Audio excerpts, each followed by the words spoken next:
is a journey of journeys for us as Christians. The Bible says we are sojourners and pilgrims on the earth. And so within the journey of life, we take multiple journeys, often at the same time. By way of illustration, one could be on a career journey and at the same time on a relationship journey or health journey. Now, in some of our individual life, especially journeys, we could be close to the desired destination, whereas others are they still have some distance to go. Now, in as much as life is a journey of journeys, it is important for you to note who you are traveling with.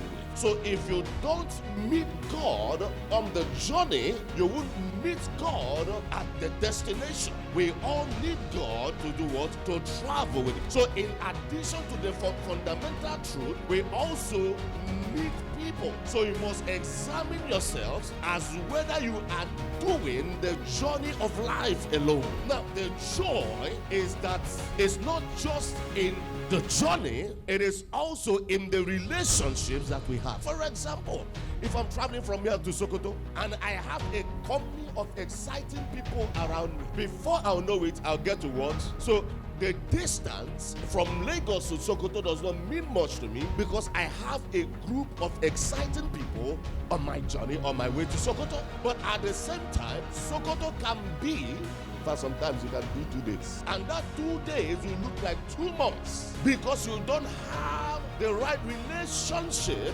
with you on your way to Sokoto. You sleep, you wake up, you ask driver, you don't get reach. You yawn, you stretch, you go down and weary and come back. You ask driver how many more hours to the destination. So it's important that we understand that we need people in our journey of life. Without the help of others, we cannot enjoy the journey. Now, the Bible, we know, is a book of divine law. And the Bible tells us that God desired a relationship with mankind. And of course, the story of the gospel is a story about a God who embarked on a journey from heaven to earth and went back from earth to heaven to go and prepare a place. And he's coming to take us, all of us, where? Back to where? Back to heaven. So more than anything else in life, we need relationships. So we need guides, we need guards who can help us on our journey and of course be there when we reach our destination. Relationships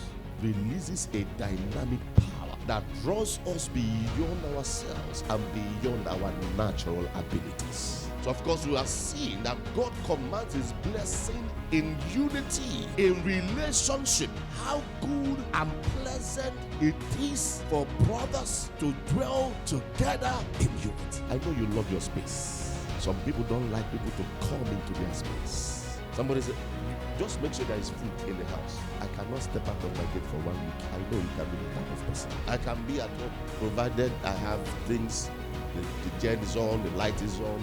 I can read, I can pray, I can be tired and watch movies. You hardly will see me outside of the gate. But you need people in that space. In those days, people come to your house without notice. But today, if you are coming, call. People should invade, not even encroach.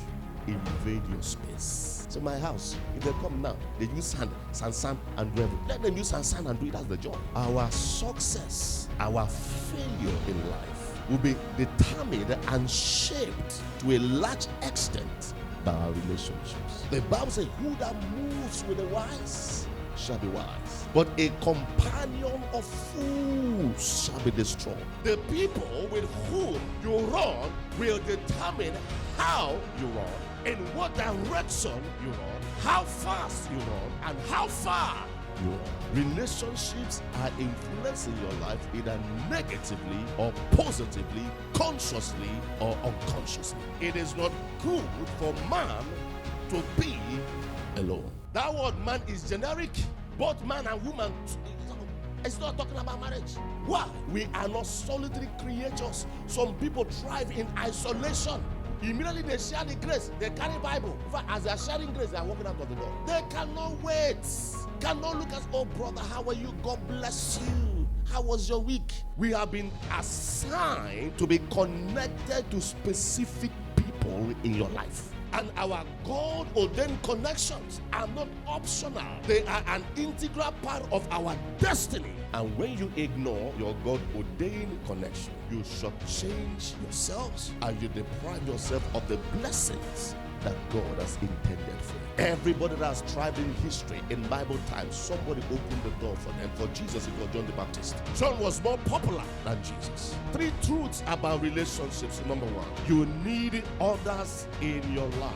No man is an island. Jesus had 12 disciples, and one betrayed him. You want a breakthrough, you want favor, you want somebody to mention your name to Pharaoh, but you don't want the wahala. The wahala is pari passu with a breakthrough, pari passu with a favor.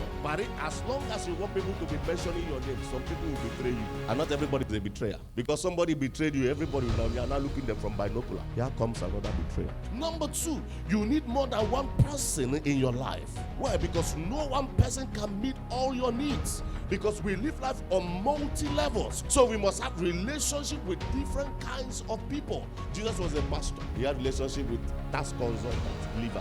He had relationship with doctors, Luke. He had relationship with fisherman, Peter, and different kinds of people. Because in your life, probably you may want to rent a house.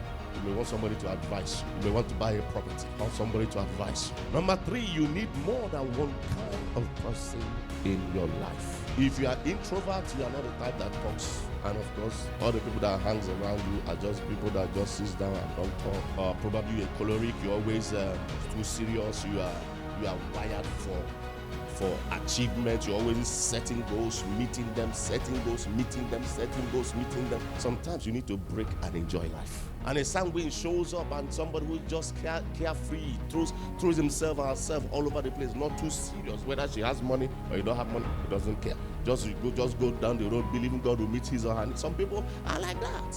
So you need different kinds of people in your life. Of course, when I started out in ministry as a pastor, I was thinking that all my friends must be people in ministry, must be pastors, must be. No, I began to understand that you must learn on how to cut across and begin to create friendship all across the spectrums of human endeavor. In the multitude of what counselors, there is what? There is safety. Now that multitude talks about abundance. It also talks about in the diversities of relationships. God brought Ezekiel before the valley of dry bones and said, Son of man, can these bones live? And Ezekiel's response was that thou knowest. And God told Ezekiel, say, prophesy on these dry bones. And immediately he prophesied. The Bible said there was rattling and there was a noise, and bones began to be joined to bones. 4 distinct benefits resulting from the coming together of the bones. Number 1, as long as the bones were scattered, they were dry and dead. But the moment they found their God-ordained connection, the moment they began to join themselves to other bones, the Bible says sinews and ligaments came on them, which speaks of what? Reinforcement. The second thing that happened, the Bible says muscles and flesh came upon the bones, which speaks of strength. The Bible says 1 can chase 1,000, 2 can chase what? Tens of what?